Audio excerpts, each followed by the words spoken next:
You might think of action planning as the mechanism for ensuring that the organization's strategic plan is enacted. Where strategic planning is broad, visionary, and big picture in nature, action planning is directed towards specific programs and activities. The big advantage of action planning is that the organization is able to effectively develop programs that will help in working toward the long-term goals of the organization.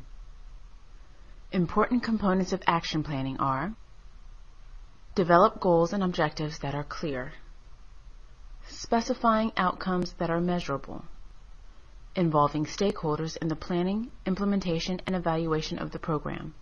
To do this effectively, it is important to clearly define each person's roles and responsibilities.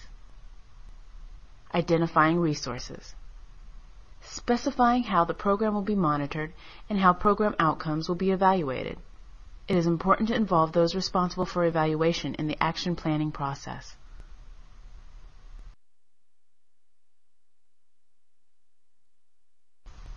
Issue statement.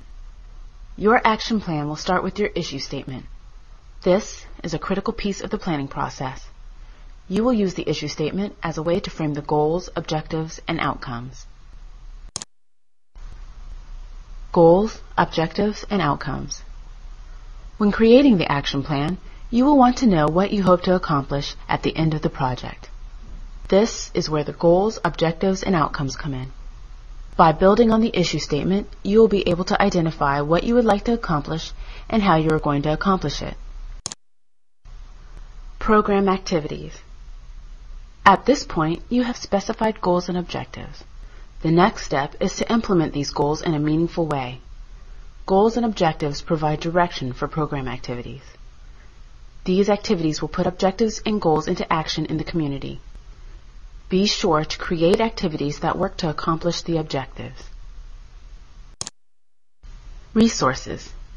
In any project, resources are a limiting factor. In public health, resources can be severely limiting. Since each organization is different, we won't spend a bunch of time on this step either.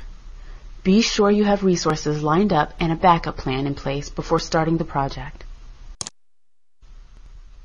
Timeline with responsibilities. It's always good to have a timeline created to keep track of the progress of the project. In the same respect, it's a good idea to make sure everybody knows their responsibilities up front. Evaluation plan. Once the project is underway, you'll need to evaluate if you are meeting the goals and objectives you set up in the beginning of this process. Dissemination plan. After you have evaluated the effectiveness of your project, it's time to share your findings with the larger public health community.